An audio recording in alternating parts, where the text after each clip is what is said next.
Actuellement, 48 pays sont désignés par les Nations Unies comme pays les moins avancés ou PMA.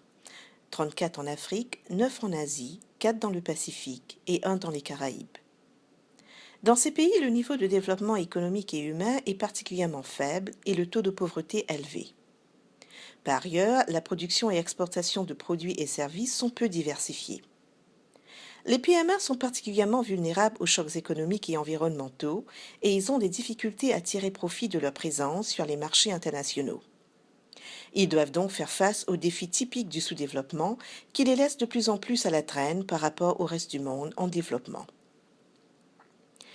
Afin d'aider les PMA à affronter ces défis, la communauté internationale a mis en place un système de mesures internationales d'appui assurant un traitement des PMA plus favorable que celui accordé aux autres pays en développement dans les domaines de finance, commerce international, technologie et assistance technique.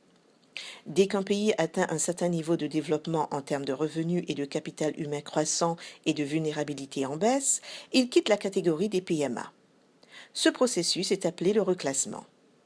Les mesures d'appui spécifiques aux PMA sont alors rétractées graduellement afin d'éviter toute perturbation dans le processus de développement. En 2011, le programme d'action d'Istanbul en faveur des pays les moins avancés a fixé l'objectif qu'au moins la moitié des PMA, 49 alors, répondent d'ici à 2020 aux critères de sortie de la catégorie. À mi-parcours entre l'adoption de cet objectif et la date de sa réalisation, le rapport 2016 sur les pays les moins avancés de la CNUSED adresse le thème du reclassement. Le rapport sous-titré « Le processus de reclassement et au-delà, tirer parti de la dynamique » évalue la nature et la signification du reclassement ainsi que les perspectives de reclassement pour les PMA actuels.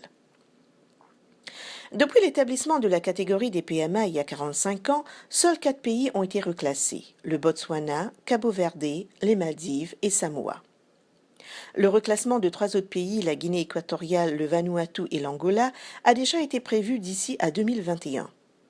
Le rapport projette que 13 autres pays sont susceptibles d'atteindre les critères de sortie de la catégorie d'ici à 2021.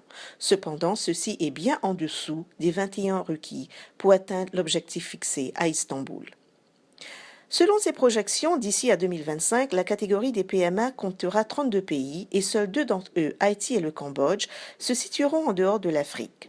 Les pays restants dans la catégorie auront un niveau de revenus plus faible, un niveau de pauvreté plus élevé et seront plus dépendants de l'aide étrangère que les pays susceptibles d'être classés. Sans une intervention effective au niveau national et international, les reclassements des années à venir mèneront à une accentuation de l'écart entre PMA restants et les autres pays en développement. Alors que les gouvernements nationaux pourraient avoir un intérêt politique à être classés le plus vite possible, le reclassement ne devrait cependant pas être perçu comme une fin en soi. Le reclassement ne représente pas la ligne d'arrivée d'un sprint, mais plutôt la première étape du marathon du développement. Le comment du reclassement importe plus que le quand. Le rapport sur les pays les moins avancés recommande donc au gouvernement des PMA et leurs partenaires de développement d'avoir pour objectif ce qu'ils nomment un reclassement dynamique. En développant les capacités productives nationales, un gouvernement peut mettre en marche un processus de transformation structurelle de son économie en transférant le travail et le capital de secteurs et activités moins productifs vers des secteurs et activités plus productifs.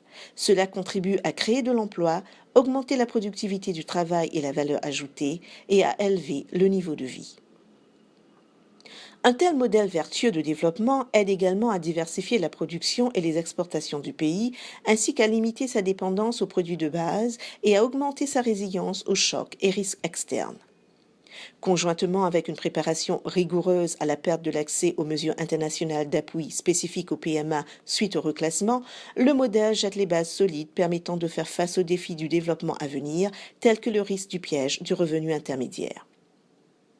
Le rapport 2016 sur les pays les moins avancés esquisse des politiques nationales de reclassement dynamique et propose des améliorations aux mesures internationales d'appui afin d'atteindre l'objectif de reclassement établi à Istanbul et permettre aux pays reclassés de poursuivre leur développement bien au-delà du reclassement.